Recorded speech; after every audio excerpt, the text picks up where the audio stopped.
much are you? and I'm, How and much? I'm How trying. much are you supposed to pay? I'm supposed to pay more, but if Okay. if I follow the provision of what is mandated, there's going to be pay less pay. We, Maybe Ms. the Magnolia, legislature you're able won't to receive pay their all money. these other obligations, and it's a balancing act. That's what we pay the big bucks to you guys for cash flow. And the governor understands cash flow because he says he understands it, and I believe him. Yes. So I'm asking you to just work a little harder. We understand I the challenges. I have been working, hard, but the last 2 Well, years, I tell the you, when I revenue look at, has been over but when I look projected, at what you pay every month and you stay current on, you pay and you are current on some of the obligations of this government every single month, and the only thing you're behind on is the refunds. Share the wealth, Ms. Magnolia. Share the wealth of the collections of the tax dollars with the people of Guam. Don't give it all to one vendor. Share the wealth. Senator Respicio, you're next to ask the questions. Thank you very much.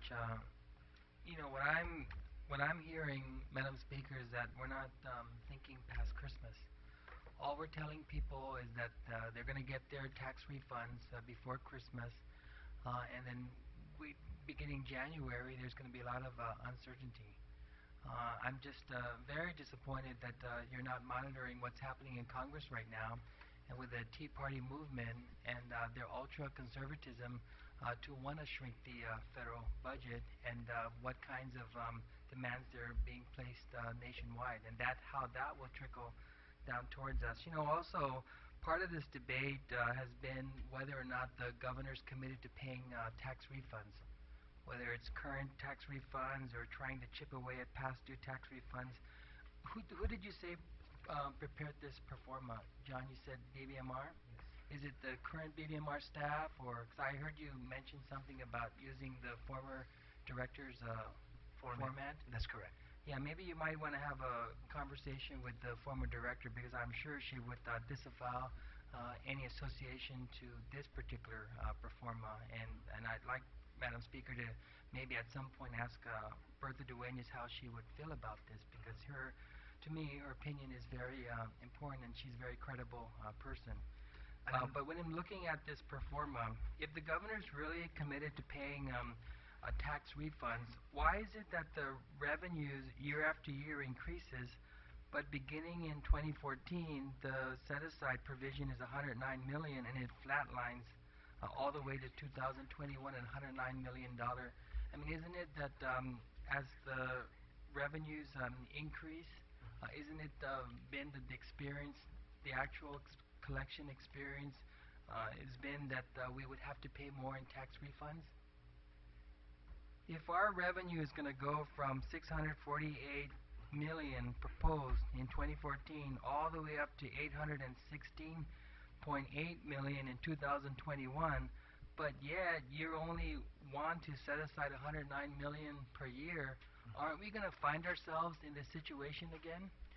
You know what, I can't tell you. I mean, these are projections, and so the projection that I used was basically a flat line just for the provision itself. But I can't really... But this is the first pro forma I've seen where this provision is flat line. Yeah, that's correct. The prior pro forma did not show it.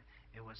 so this already tells me that Ms. Duenas has nothing to do with this. It didn't show the provision for tax refund. That I actually but took why out would you from guys the why would you guys flatline that amount, and then at some point down the road we find ourselves in a situation where we're owing for past tax refunds? Right.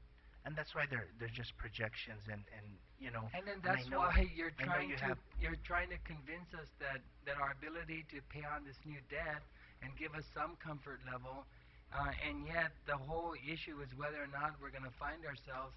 I mean, I think in '95 we borrowed for tax refunds. There was a commitment that we'll never find ourselves in this situation. In 2007 we borrowed for tax refunds, and I mean, is this, and then the fact that your pro forma shows that although the revenue keeps going up, the provision for set-aside remains the same.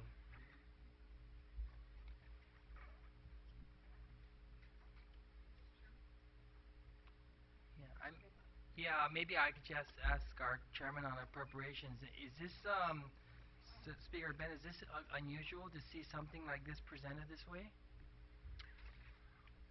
Well, I think Mr. Camacho could respond. Or maybe I Well, should if direct you my see an question to, additional- yeah, that's better. Yes, generally the law requires that when we do the provisions for refund, we look at the last 3 years and basically look at any increases, decreases moving forward. Like what we did in the SES meeting, we presented that provision for refund for 2012 and even prior years also. So I guess that I don't know the why they made it 109 million sequentially, but in order to actually get the right amount, we need to look at what really happened the last 3 years. So, like for example, for 2012, we all decided we agreed to an amount of $105 million. So, I guess they're just probably, and laws changed in income tax. For example, the reason why they delayed some of the delays that happened with the IRS is because they extended the provisions of the law for the benefits of on the credits, because the child credit was supposed to go back next year from $1,000 to $500. So there's going to be any, but they passed a law to extend it for another 2 John, years. his question is, with a 20% increase in total revenue or in revenue from income being realized, should there not have been at least a 20% increase in the set-aside? At least. Well, I cannot see how they arrive at. John, But have you I'm seen talking this only about how you come up with the provision. Yeah, have you seen what's easy to point out how they just took 109 million, they just flatlined it, but have you seen this performer before? No, but I'm only speaking in terms of how you John, come you up were with at that provision. SES. Please remember you're under oath. Yes. So but don't say you've never seen this, because I chided them about this. This Well- was the pro forma that he presented that he... But, yeah, but this is the... No, this is number 2. Yes. You had a short one, this is number 2. This was presented to us, John. I think this one as well. Yeah. 5 year because of the mandate. The mandate Right, is right. for But 5 years. this additional one was 10 year. yeah, it was presented. And the mic, please. John, can you please I'm sorry, speak it was, into I the mic? believe it was submitted with the I think letter I and think I might have the been issuing prior bond. to This the one? letter as well. No, Yeah. I didn't get my copy Yeah. from the letter. Yeah, because I got my copy from attending the SES, and I It was think in you the can last ask some of your SES. colleagues that were there. They got the same thing from the SES meeting that you were at. yeah. If you had to go back and revise these numbers, and increases from the 109 million, do you think this will affect your projections on servicing this new debt? It would just affect the provision for tax refund. It wouldn't affect the gross income revenue. No, I know, but it'll mean that we would have less money to appropriate. No, John, it'll have to won't affect the gross, but it'll affect the net revenue available It for will For affect the net appropriation. revenue. for That's correct. appropriations, Well, which yeah. means And like, if you look at the bottom of the page there, where you prepared the net, the revenue over expenditures for year 2020 and 2021, you have a razor thin difference, 4 million and 2 million. But if in fact you increased your set aside by the 20% that would be at least need to be realized with the 20% increase that you're claiming, that $20 million would mean that we would be in a deficit at least during those years, if not some of the earlier years too. But at least those 2 years, by your own calculation. Is that correct? The assumption, yes. But the assumptions that are So made the here- only way to be able to it report would- that in 2020 and 2021 that you're going to have sufficient funds to pay for it was to flatline the provision. No, the reason why it went down, the revenues over expenditure, is because of the military buildup area there.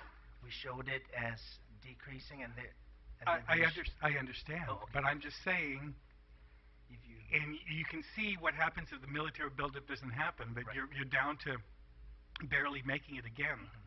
But you're still increasing a bunch of other things on the top, and it's still, you need to take that into account. so that your difference is reported. Right, and like I mentioned, in the past 9 years, if you look at the average rate increase on the revenues, it averages at about 6% each year. And what I did here was just the 3%, and that's based on the audited statements. Are you sure? Yes. That the revenue growth has averaged 3% a year? 3%, average 3% a year in the last 9 years from 2002 to 2010. We'll have to take a look at Okay. that. But John, on your expense side, Of course, there were some years that yeah, I increased understand. higher. and Average, some- I understand what Okay, average thank means. But on the expense side, John, did you include any additional expenditures to service that growth in the military? Or did you just take your current year expenditure now and add 3.5%?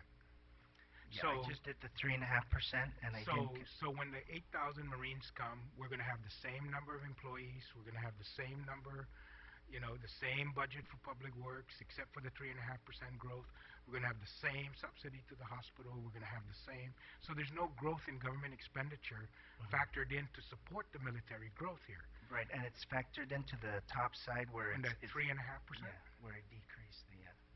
You I say don't think that's 3%. realistic, because if you take a look at the departments and agencies that submitted what they would need to support the military growth, I don't think that these are the numbers that you would use then for your expense line. I would think you'd have to add what they felt was it. I mean,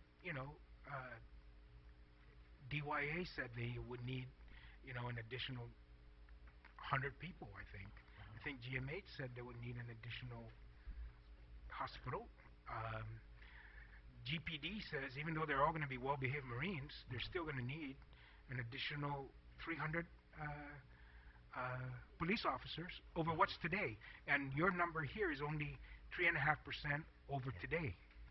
So you didn't factor that growth to support the additional services and so forth. GFD, I think, said they would need an additional 300 firemen. That's not reflected anywhere at all in your cost structure here. Right, and it's just the 3.5, and like I mentioned, it was 3.5%. Yeah, but I understand. But just looking at unless my abacus is broken, the $50 million difference between 2011 and 2012, that's 546 to 595. It's about 50 million. Well, I'm sorry. Is that 3%? The debt service No, doesn't no. move. The debt service doesn't move. That's on the revenue side. I thought On your far right. No, the debt service is in the expenditure side. Yeah, but but look at 2011 and 2012. In 2011, you say you were able to get revenue of 546. For 2012, you're projecting 595, right? What's that difference? About 50 million. Right. Is that 3% over the 546? Those are not projections. Those are based on the budget that was passed in 2011. I understand, And but then for the 2012, 2012 and 13, with the exception of the reduction in the provision for tax refund, that is also the projected revenue numbers for 12 and 13. I can see the 3% difference between 595 and 607, And but so, I don't see the 3% difference between 546 and 595. Right, and I just mentioned that to you.